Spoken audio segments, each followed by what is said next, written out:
All right, welcome everybody to another installment of the Peaceful Solution Teacher Certification course. I'd like to thank everybody for coming tonight and taking the time out of your busy schedules. We are in the character unit of the Peaceful Solution, and as most of you know that have been here, we've started at page 1 and have continued on, and now we are on page 70. Is where we'll be beginning tonight after a short review. So we've been talking a lot about influences. Of course, we've covered a lot of information since you've been coming to the class. A lot of information. Remember that with all this that you're receiving, these are tools in your toolbox. When you're teaching the Peaceful Solution, whether you might have a large class, you might have a small class, small group, few people. Remember, you're going to give them all the information in the book, of course, and what they need. You know, there's certain areas that affect some more than others. And you have to be compassionate. You have to be using the Peaceful Solution when you're teaching the Peaceful Solution. You've got to be compassionate. You've got to have empathy. You've got to show care and concern. And you have to be knowledgeable. You have to be educated in the Peaceful Solution to be able to do this. So remember that. These are tools in your toolbox. I'd like to start by going back just a little bit here.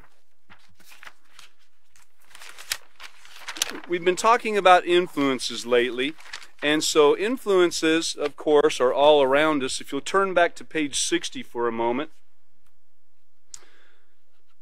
Influences are all around us. Your values play a key role in developing your character, and you must be aware of how influences affect the things that are important to you. Now remember, an influence is something or someone that has the ability to affect your attitude, way of thinking, feeling, and behaving. Another way of saying it is it has the ability to affect the way that you think, the way that you feel, and the way that you act. Now, this word influence, it was reminded me here a few days ago by one of the other teachers that this word influence actually is an old French word, and it comes from the old French word influere, which means to flow into. So these influences do flow into us from all around. Some of them are very subtle, some of them we're very aware of. The subtle ones are the scary ones, you know. But anyway, it flows into you just like, for instance, the flu, how it flows into you. You might not even know that it has affected you until later on. So remember about, let's see, the second paragraph there, about halfway down, it says, everything you hear, everything you experience, and everything you see, as well as every interaction and conversation that you're part of, have the potential to change the way you think and feel about the things you value. And if you look on over to page 61, it says to test your knowledge about influences. Well, you know, which ones of these are influences? Which ones of these things listed can affect you in the way you think, feel, and act? Well, guess what? It is all of them, every one of them. Jobs, teachers, movies, environment, styles, books, songs, businesses, animals, media, odors, billboards, colors, all of these things can affect the way that you think, feel, and act. And, you know, if we go ahead and turn the page again, that is the reason, you know, some influencers are subtle, just like the food you eat and the smells you smell, and those colors. It's just like it says here, the colors, they can influence you, and that's the reason that some restaurants have certain color tablecloths. You know, a lot of Italian restaurants have red and white, kind of checkered or plaid tablecloths, and so they affect the way you feel. Now, there's some influences that we know, just like the pets, for instance. You know, we know we're going to be very joyous when playing with our particular pet. That's the reason we have them. They're really kind of fun, you know, and they wag their tail and are just so glad to see you, you know. It's really great. Then, of course, on the next page, on 64, violence is no fun in games. And it talks here about television. It talks about video games. And these things are such a huge influence on all of us. I mean, even just walking by and catching a TV screen out of the corner of your eye, or hearing what's coming forth from a radio. Driving down the road, you pull up at a stop sign, and there's another car that comes, you know, booming along, and you can hear every word on their stereo, and sometimes it's not that great. And so all these things can influence. And then it goes on talking about movies and so forth. And just remember, everything you read, everything you hear, everything you see, everything that you smell, all of these things are an influence and can affect. They don't have to, but they can affect the way that you think, feel, and act. So you have to be prepared. And then on page 69, if you remember, now the last teacher went over this and covered it quite well. But the first block there says violence in and violence out. And then there's a statistic there that says the average 18-year-old will have watched over 200,000 acts of violence on TV alone. And I'm sure that's increased over the years. This was written, these statistics were quite a while ago. I'm sure we would be surprised at this time. So that takes us back to where we are on page 70. And what I would like to do now is go ahead and turn back to LP3E. Okay? Now, we as teachers, you've got your teacher's manual. We have the lesson plan set up for us in advance. So you go to your lesson plan and you look and see what you have forthcoming on however much time you have for the lesson that you're going to spend, and look it over and have a plan of what you're going to do. It says here that you would want to start out by telling students that another important source of influence comes from peers and others that they interact with. These influences can be both positive and negative. Have students read the sections entitled Peer Power and Mirror, Mirror, found on pages 70 and 71 in the handbooks, and then you would guide the class feedback by asking the following questions. Now, we're in a teacher certification course right now, and there's a lot of you out here sitting here and also on the over the internet. So it would be very hard to accomplish that at this time. But remember, when you're in a classroom, a smaller classroom setting, you want to try to get this interaction with your students. You are the teachers. You're training to be teachers, but you'll want to get this interaction with them so you can get a feel of where they're at. If they understand the things that you are presenting to them. You know, when you're pulling these tools out of your toolbox with all the explanations, all the definitions, all the many things that have been handed to you so far in this certification course. You've got notes. You can go back to one page or the other page. You don't have to go back to each and every one of them with each and every sentence. It's there for you to use when you need to, and when you need to really expound upon whatever it is that you're trying to get across. You would guide this feedback by asking, you know, who do you consider to be a role model? And a role model, you know, actually we as teachers should be one of the #1 role models for any students. Because as a teacher, what we want to do is not just spew off a bunch of words to the student, but we want to guide, we want to lead, we want to interact. And that's how you're teaching. You're teaching every day in everything that you do. So it's not just the words coming out of your mouth. It's also the actions that you present every day.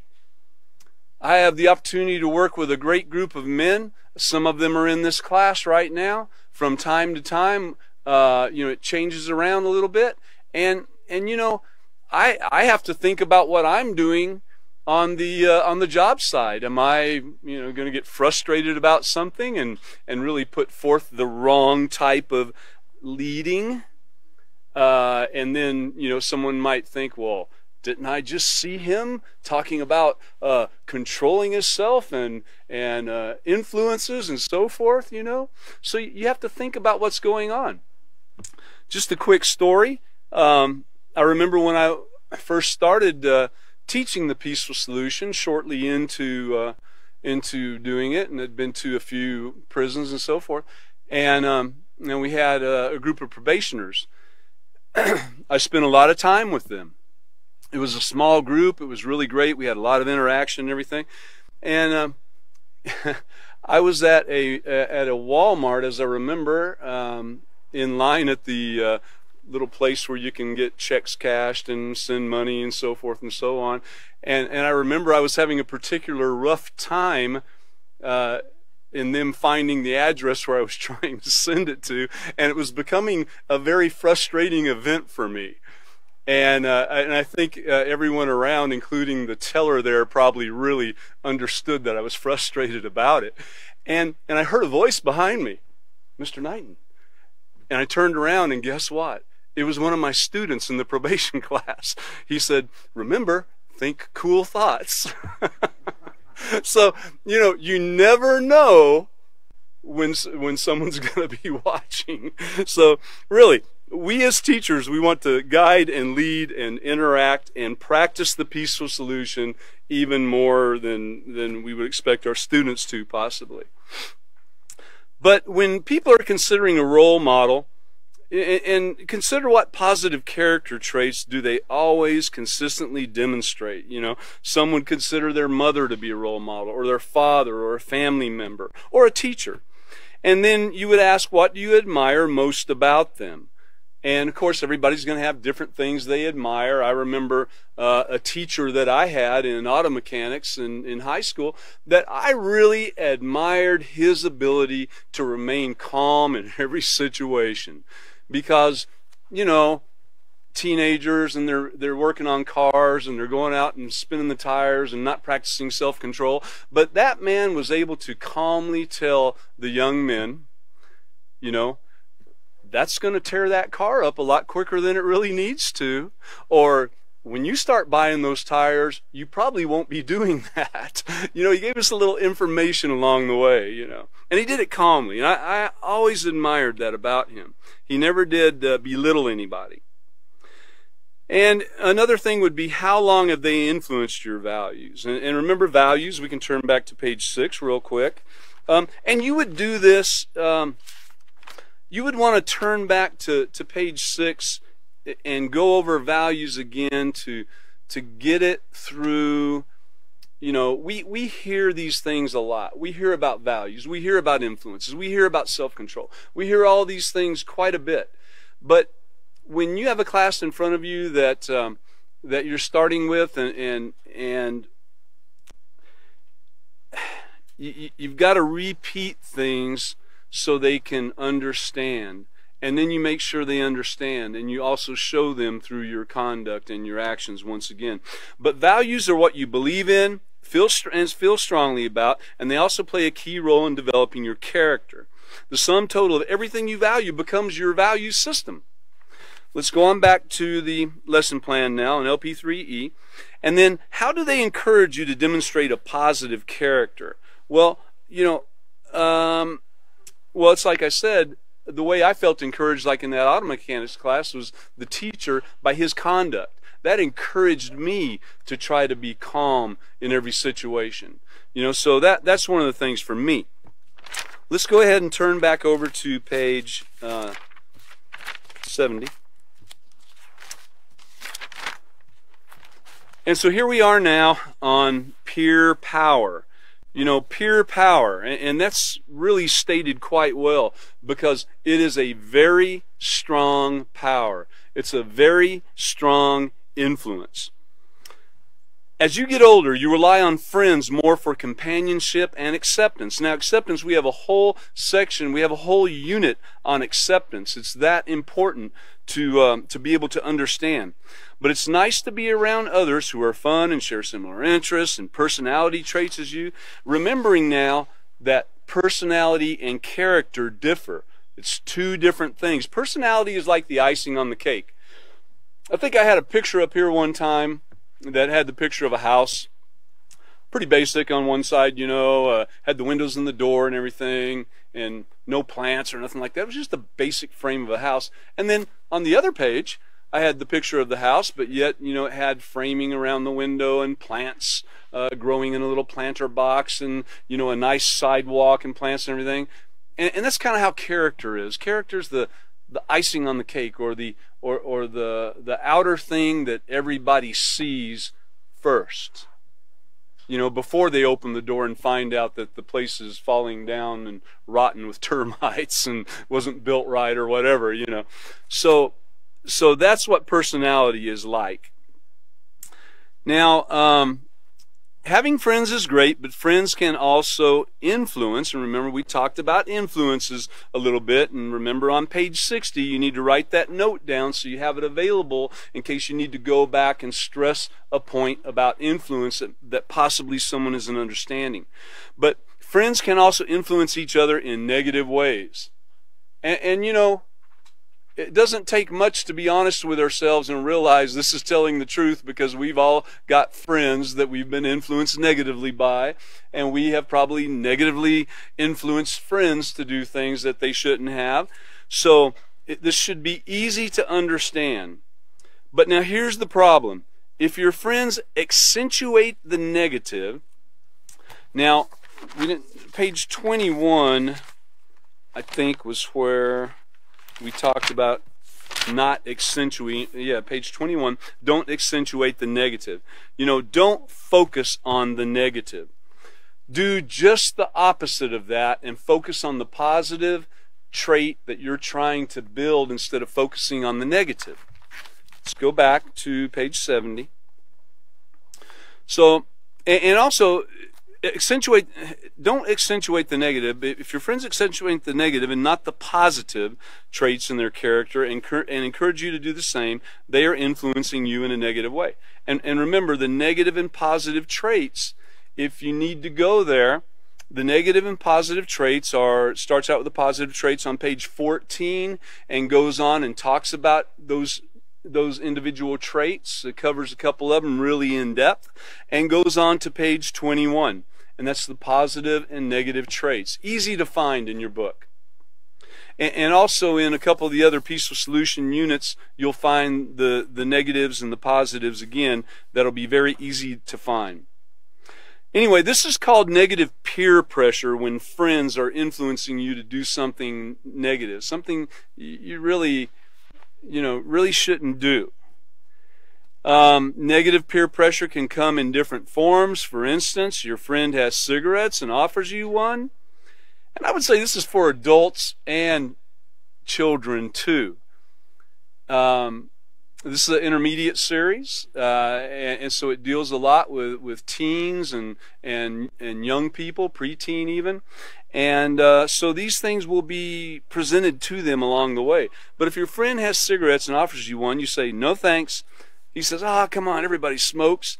But, you know, even if he did not directly tell you to smoke, his response can pressure you into thinking you will be an oddball if you don't. And so nowadays it might be, you know, vaping or some type of other chemical that can be bought readily on the market that is abused.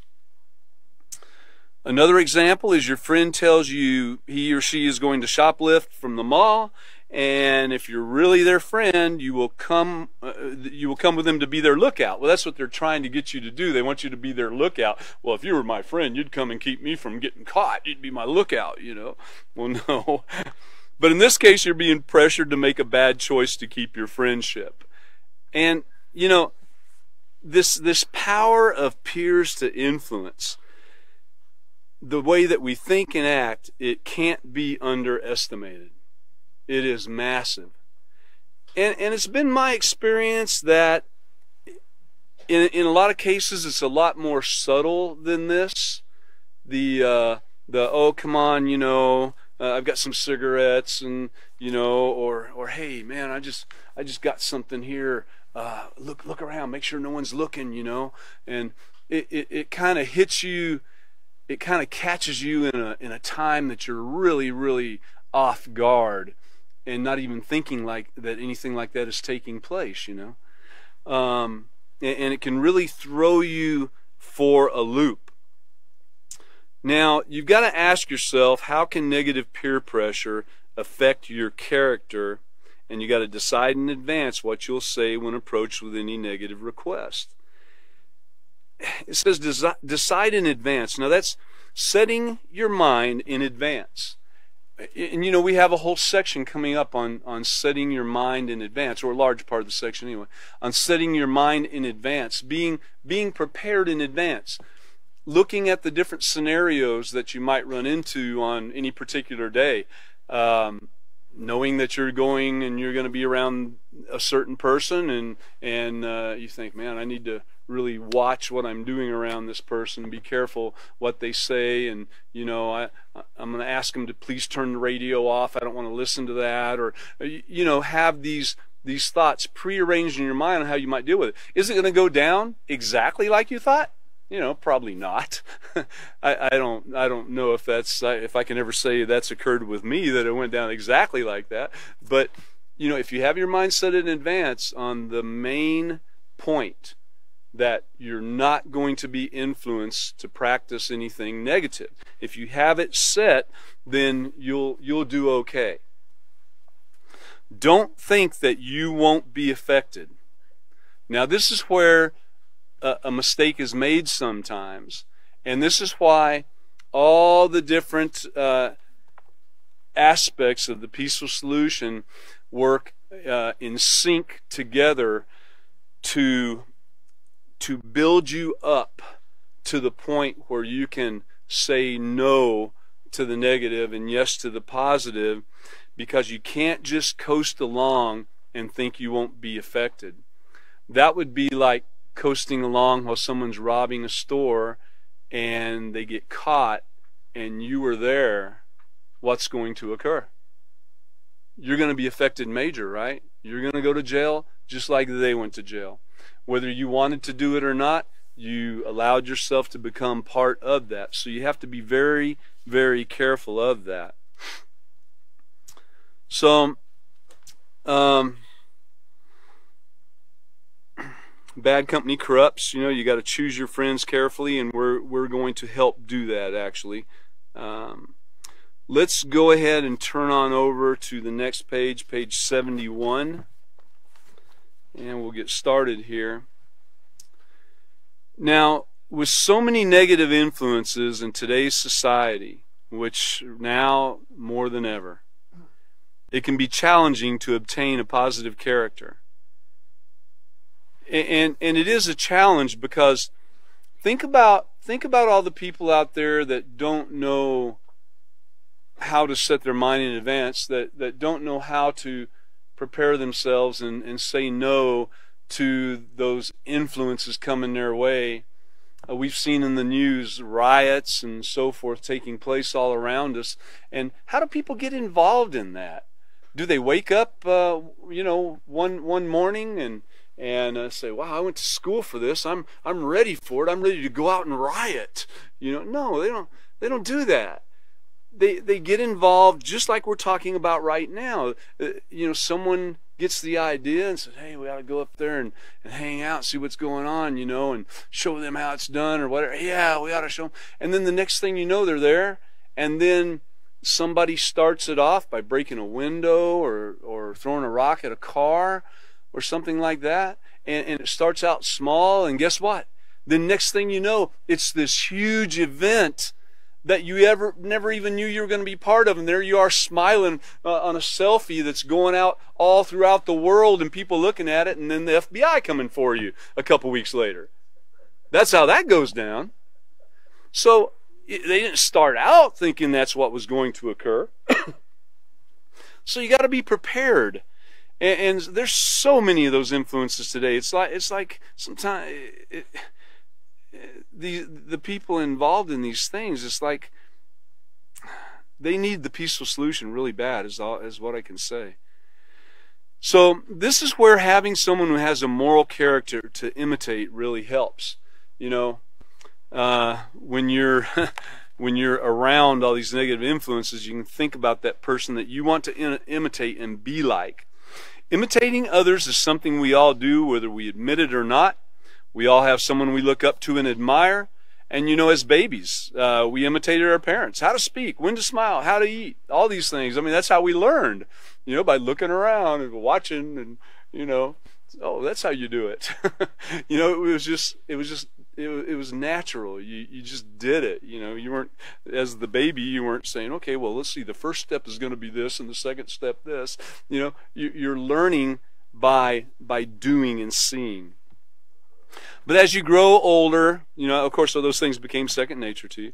And as you grow older, you become more aware of your environment and others around you, remembering that the environment is a huge influence on us also. There's lots of influences. Influences from our family, our friends at school, our jobs. You know, that's our environment that's around us, you know. And there's many more things that influence us, of course, just like heredity, certain things within us, our DNA. But you begin to notice things about them that you liked and admire, the person that you're imitating. Someone who you admire and try to emulate or imitate is called a role model. Role model. A role model could be someone your age, an older sibling, other family members, friends, teachers, and that's just to name a few. Here are some things to keep in mind when choosing a role model. Make sure you watch the latest movie and choose the guy that really gets in there and knocks everyone out. Oh no, wait a minute, that's not one of them, right? That's not it. But yet that's what a lot of people do. That's who they make their role models, is those that they see on TV, those that they see in the movies, those that they see in sports figures and so forth. But that's not who we should be looking at.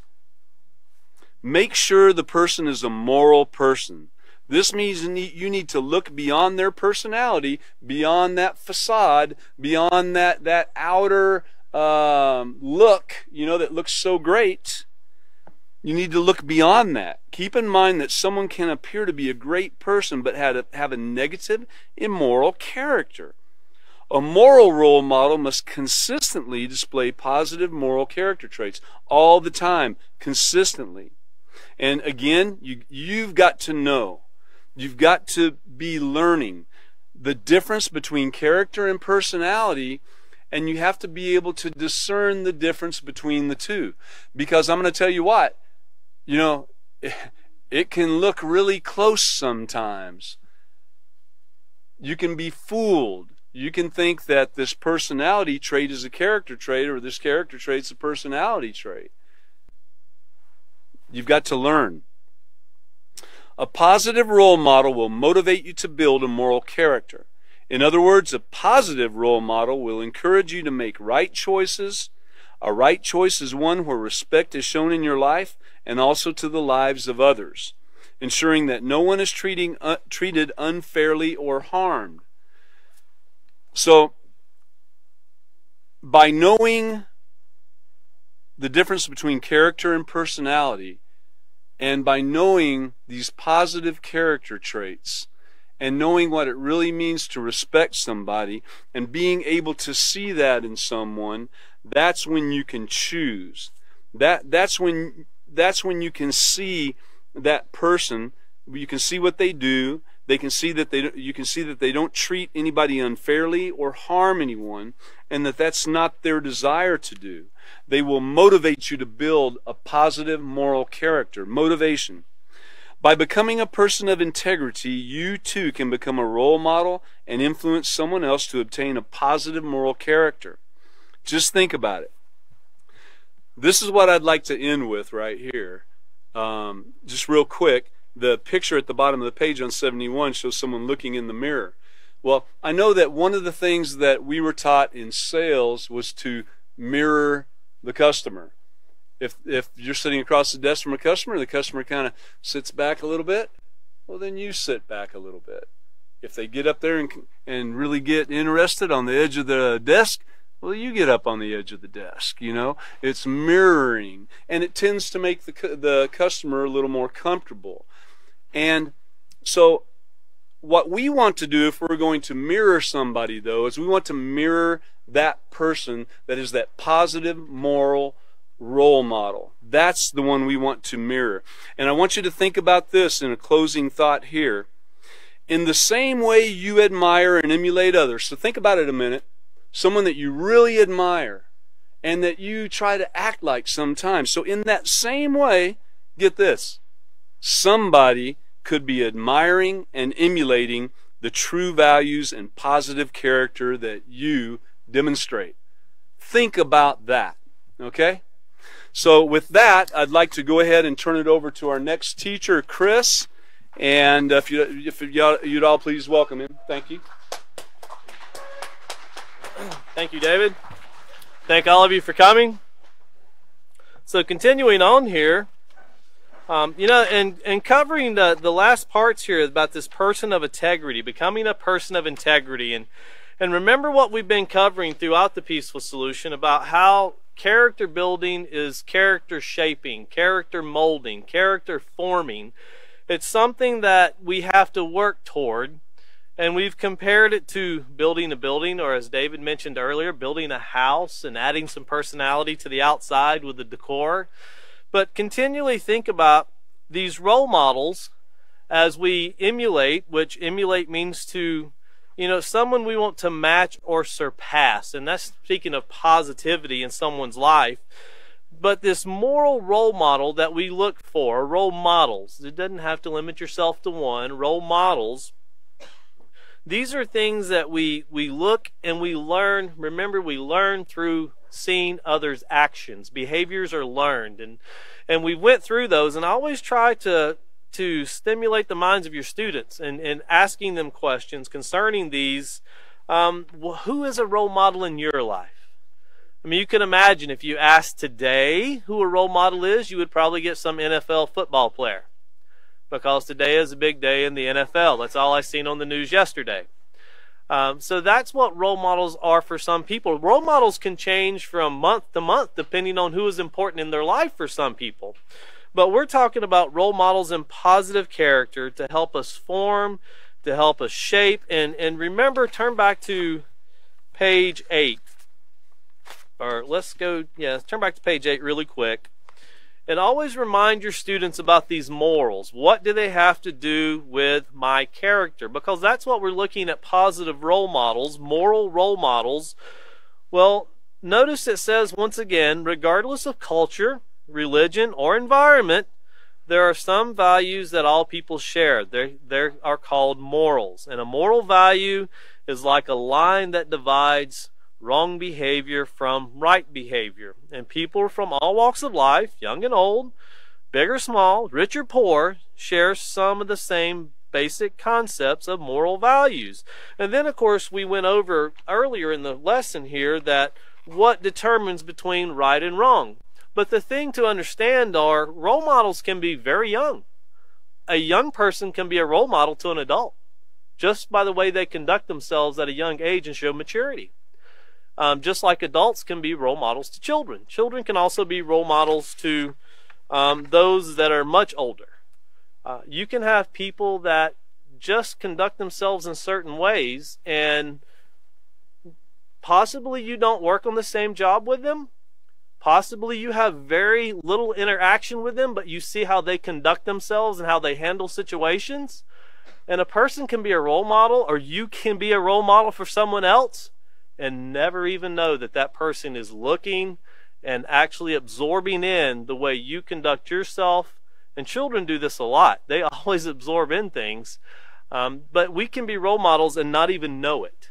Sometimes we think that role models is someone coming up and going, I really admire you for who you are. Well, these things should be done. We should conduct ourselves in this way without even having someone to tell us that. You know, as David went over the mirror, mirror, we don't go like the queen, you know, mirror, mirror on the wall, who's the fairest of them all, and one day you find out, well, it's not you.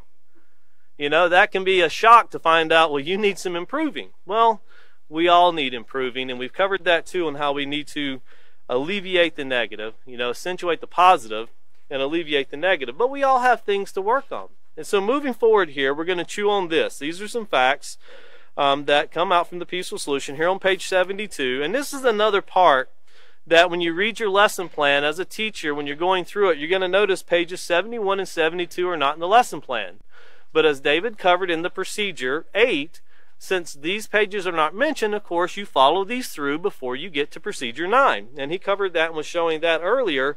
But notice once again, those pages aren't mentioned, but we know that we need to cover them because procedure 9 starts with page 73. So chew on this. Be careful of what you see, because what you see is what you might do if you're not on guard. And of course, this would be something negative. And when you think about something you might do that's negative, if you've ever, as David was mentioning, waiting in line, I just experienced, I thought, I'm going to call my order in to a big business here in Abilene, and I'm going to be able to go in and get this stuff, and I'll be on my way. And I went in at 5:30, and 7 o'clock I was still waiting. And I was biting my tongue, and I was literally going over in my mind what the Peaceful Solution teaches and how you should behave. Because I'm thinking, I can sit here for an hour and a half and be respectful, but the minute I lose my cool, that's all they're going to remember about me. And I had a company shirt on that I really didn't want that to be tied to. But I was very frustrated. But, I still got what I came for, and it wasn't worth losing my reputation or developing a negative reputation in that business because I was displeased with what they were doing. Once the manager found out, he was very displeased with what they were doing, and the people that I was dealing with was a second shift. It wasn't even their fault. They were left a problem where someone on the first shift didn't do it properly.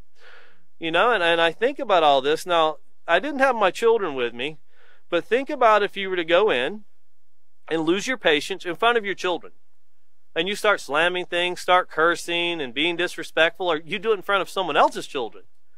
That's even worse. You start teaching other people's children how to misbehave. Think about the results that come from that. And you tell your child to do something and they're waiting for supper and they start slamming stuff down. I need my food now. Well, you need to have patience. Why are you like this? It's what you told the lady at that business. So we can be very negative or we can be very positive. Sometimes it would help to have someone to talk to. That way you can help process your thoughts in these situations. But an hour and a half it seemed like it was 3 days actually. So it was very frustrating, but keeping in mind how we influence others. Also, with what we just read in mind on page 65, looking back on page 65, and looking at the top of the page. And this is be careful of what you see, because what you see is what you might do if you're not on guard. Remember, we covered that negative influences, and this is the very top of page 65, negative influences become a part of your subconscious mind. And even though you are not aware of them, they can cause you to think and act in a specific way. And it never hurts to, if you've never had your students go through a little bit about the power of the subconscious mind, there's a lot of information out there where you can show how people can retain things, memories, and some people have photographic memories, and some people are able to tap in more than others into the subconscious mind. But it's very fascinating because we all retain things, whether we know it or not. And one way that I found in my older age that has always amazed me is I can go 25 and 30 years since I heard a song in high school, and I can hear just a few notes from someone driving by, and I can remember every lyric and even remember some of the things I was doing back in the days when I was listening to that music. And I've even caught myself humming some of the stuff. And it's something that it's amazing how it can stick in there, because when it comes to studying and teaching certain things, sometimes you feel like you got to hunt forever just to find what you're looking for. But these things, once we get into, as we're going to talk about practicing them, we put them in our mind and they become a part of us. and we have to be careful what we allow to become a part of others through our actions. If you notice the next one here, the balloon on page 72, it says you are known by your actions. And if you want to write there, we're not to that point yet, but if you want to write the word reputation, that way you'll have it as a reference when we get there. We're going to get to page 90, write page 90, and we'll find how our reputation precedes us. But we don't want to jump ahead to it, but we want to go ahead and get our minds ready for it. And then the next one, the last one here on page 72, it says, even if no one else notices, be satisfied in knowing that you're the most moral person you can be. And that's one thing to keep in mind when we're in a situation to where we could lose our cool or where we could make really bad choices. It seems like no one notices that we didn't lose it. In other words, you're expected to lose it, but if you didn't lose it, then okay, move on to the next one. But if you lose it, everybody remembers that. It's like nobody remembers what I do right, but everybody remembers what I do wrong. You know, it's like they say in business, you can do 1,000 great jobs, no one tells anybody. You do one bad job, they'll tell half the city. You know, and that's something that you always have to keep in mind, because that your actions, our actions, whether it's through our work, our attitude, you know, conducting ourselves certain ways, that all goes back onto us as individuals, even with businesses. That's why businesses have standards that they set so people will adhere to certain rules, and if you break those rules, they'll eliminate you. And we see that a lot in the news today, where record labels are recently dropping people for using racial slurs. People can make comments toward women or make comments toward men, and people are severing ties to try to isolate themselves from the backlash that is coming. Now, this is something the Peaceful Solution would love to make people aware of, and what we're trying to make students aware of, and we as teachers need to be part of this. If you see a problem in society, cutting yourself away from it and trying to ignore the problem and think, I did my part because I'm not part of it. Well, cutting ties with it doesn't fix it. Education on how to make the right choice and how to eliminate these things is what needs to be done. And that's what we're trying to do in our students' lives as teachers. We're trying to assist each other in doing these things. When we see problems and we see situations coming, obviously if one in the news just recently, a country singer used a racial slur, which is very inappropriate, should never be done, so the record label cut their ties with him. That didn't really fix any problem. You know, it's still, he loses money now. You know, well, I said a bad thing, now I'm going to lose money. But really it's the racial slur and the effect it has on the minds of people.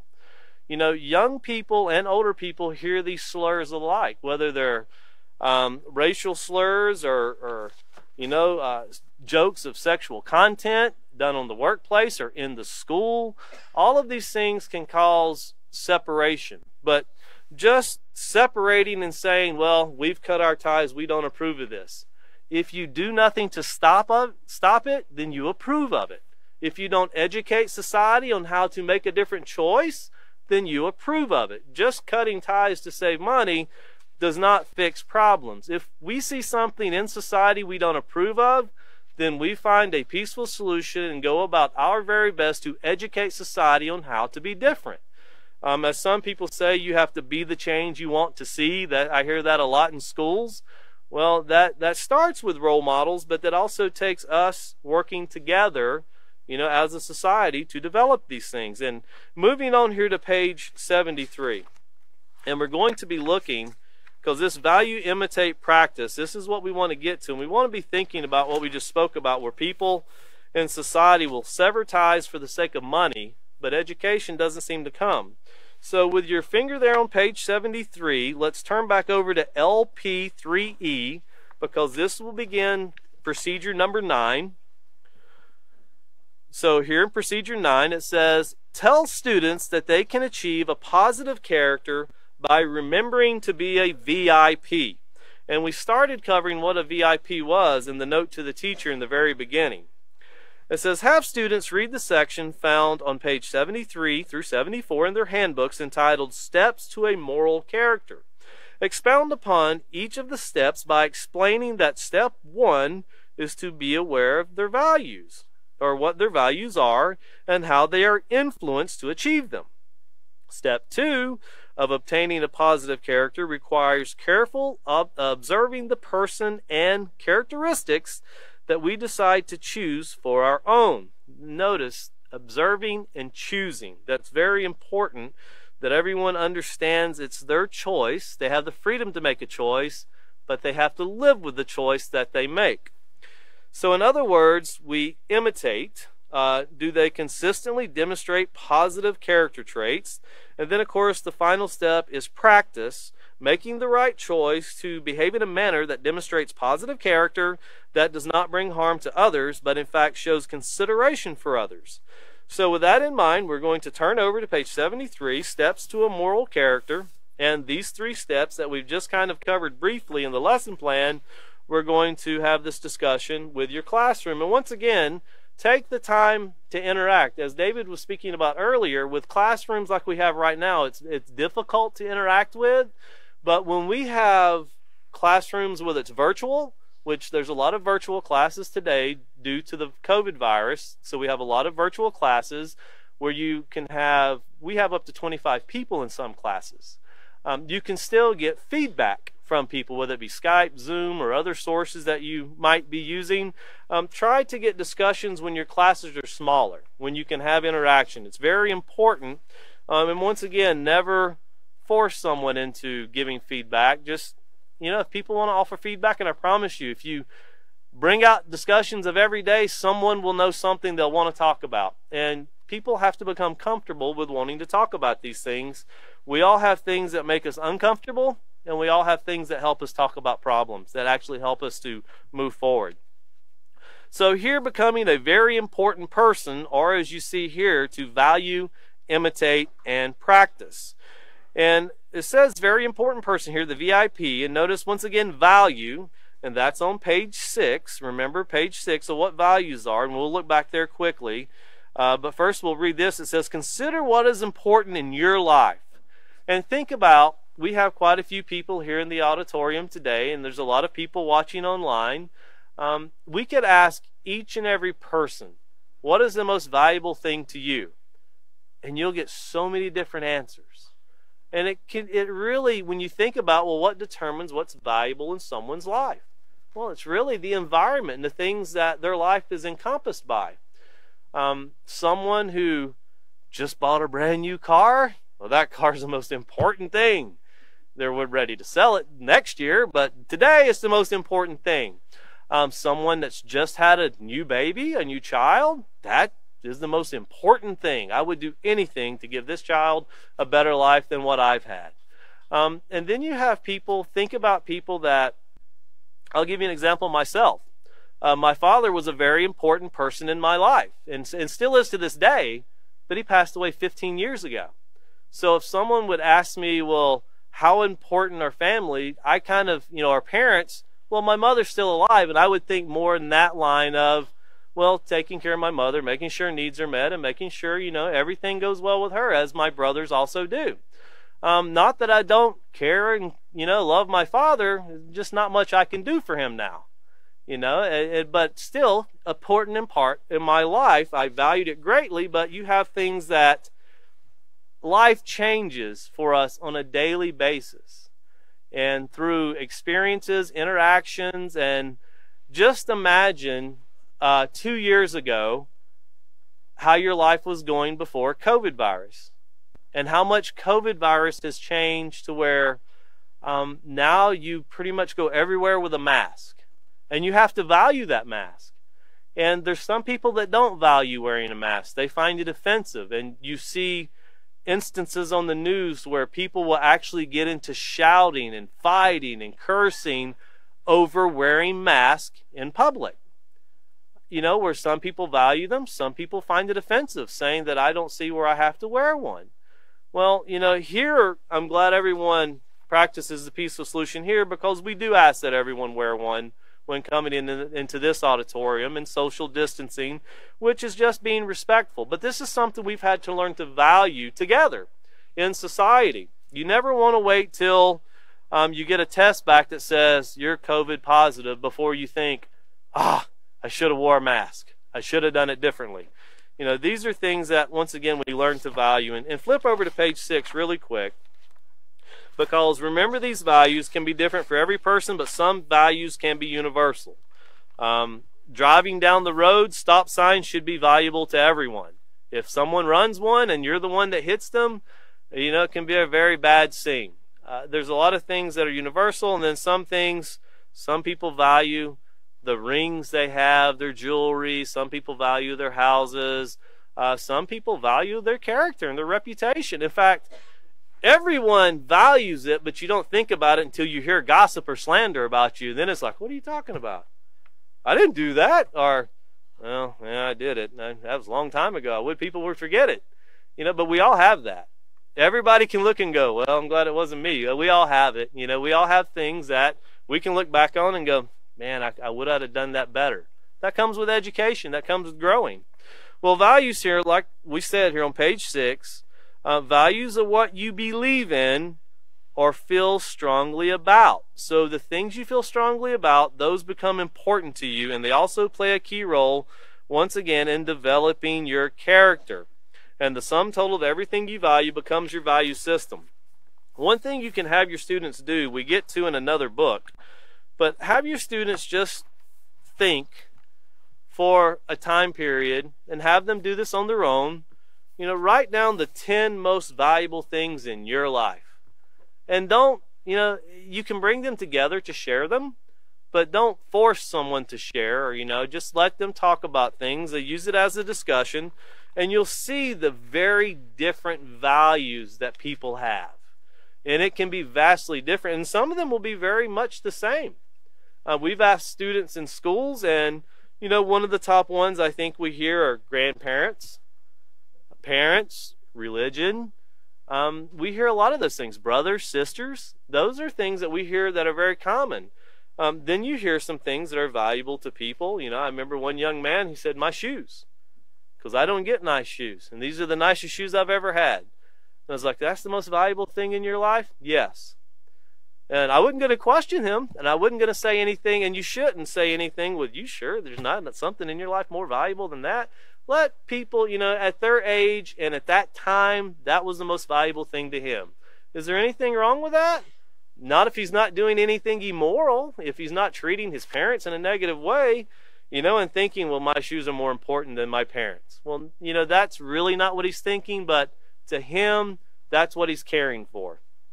But this value, achieving our values, once again, it says, consider what is important in your life and how can influences affect what you value, and how can you achieve your values. And once again, we're working on positive values, as David spoke earlier, with positive role models. And then, of course, to imitate. And to imitate means to take or follow as a model. Now, that can be positive or negative. So notice this first word here. It says beware. Beware of what and who you imitate. Imitating negative behaviors and negative people who act immorally means that you are adopting negative character traits. For example, the main character in a popular movie always gets away when someone wrongs him. Always gets even. Notice, gets even when someone wrongs him. Remember, 2 wrongs don't make a right. That was a quote by the author of The Peaceful Solution, something that was put into his mind by his father. That was a positive influence that he remembered even to this day. And thinking about that, the author of The Peaceful Solution is in his mid-80s, and this even governs his decision-making and the teachings that he still offers through character education to this day. It still affects, and he still quotes his father. And this, you're talking about 80 years of something being said that still helps a person conduct themselves. And when you think about how hearing, valuing that, and then imitating it, trying to take or follow as a role model, and then creating a character education program that now reaches every corner of the earth, from something his father said in front of him, he's turned it into a character education program that anyone can learn from. And that goes to show the power of a positive influence.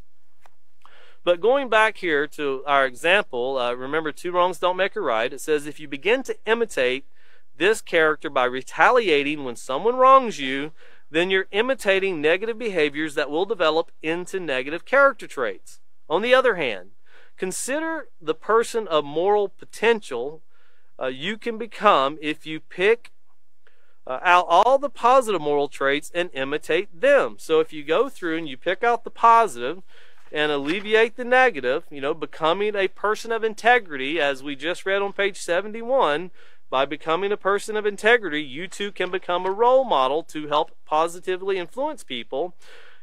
We can actually help people do positive things. If you ever thought about when you watched a movie, especially, I know growing up when I watched a karate movie, man, I thought I was a karate king after the movie. Just had to go out and try karate, do this and do that. Didn't get me anywhere. Didn't learn anything from it. Didn't really know karate, didn't get into that either as far as learning it until, well, some things we do later on in life. But, it didn't help me. I sat through a movie and the things I learned got me in trouble. My dad didn't expect to see us out front with sticks swinging them at each other. That was not something he allowed. And we learned through positive influence that don't do it again. And that helped us to practice. We practice not doing it anymore. You notice here it says make moral choices in practice. Make moral choices and practice beneficial behaviors that will build your character. Build, shape, mold, form. It actually helps our character to become stronger, like a muscle. When we practice positive things, it becomes stronger. It can withstand more. Consistently practicing a right behavior makes it a habit. And when you think about things that you do that just become a habit, you don't really, we say, well, I don't think about it. But that's where we go back to the subconscious mind that we read about earlier. We're always thinking. We always think about what we do. One time one of my children asked me, well, what's something that I do that I don't think about? I said, well, when you lay down and go to sleep, do you think about closing your eyes or do you just close them? I just close them. So you don't really think about it. And then when you're sleeping, I'm pretty sure you're breathing, right? Yeah, do you think about it? No. That's because there's things in the subconscious mind that actually help us to maintain life in general. Well, when we do things enough, people become proficient at doing jobs. And when they do them enough, they become a habit. Well, we're not talking about jobs. We're talking about making right choices and conducting ourselves in a certain way. You can also develop a habit of doing the wrong thing. Like if someone says something, we'll get into anger triggers later on, where, you hear people say, man, he's got a short fuse. If you just say this in front of him, he'll explode. Well, that's a habit too. That's not a positive habit. So we can have positive or negative habits. And notice here it says, for example, by practicing being honest, you will become known as an honest person who others will trust. And as we move forward through this, we'll learn that trust is something that has to be earned. And that's very important because you have to earn the trust of someone, and someone has to earn your trust. And that doesn't mean that you put them through a very rigorous training course, they'll have to really work hard to earn my trust. If you go around not trusting anyone, you won't get very far in life. But when you think about earning trust, if you do business with people and you trust them to give you a decent product and they give you your money back and your change, they don't try to shortchange you, they're not trying to rip you off, then that's one way of earning trust. If someone borrows an item from you and they return it back in the agreed time and it's not broken, it's returned back in the exact or better condition, that's one way of earning trust. So there's many ways of earning trust. And another way you can earn trust, let's say something embarrassing occurs to you. And this person doesn't go around telling everybody about the embarrassing thing that occurred to you.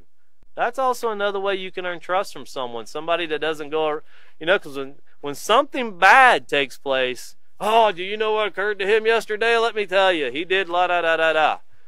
I'm glad that didn't take place with me. But why? Well, I wouldn't want nobody to know. We can all go through some embarrassing things in life in general.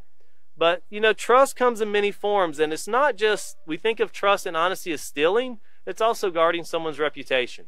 If someone does something wrong, help them get through it and don't go tell everybody about it. You know, just help them get through the matter. And that's what we're talking about for our students here. And if you notice the door there, at the very bottom, it says, welcome to positive character. And you see PIV, starting with the value. That's the first step. Then imitate, practice. That's what we all have to work toward. So we're going to stop right there on that point. The next class, the teachers will start with how value plus influence equals character. And that can be either positive or negative. So the next class will be 2/10/21 at 5:30 p.m. Thank you very much for coming.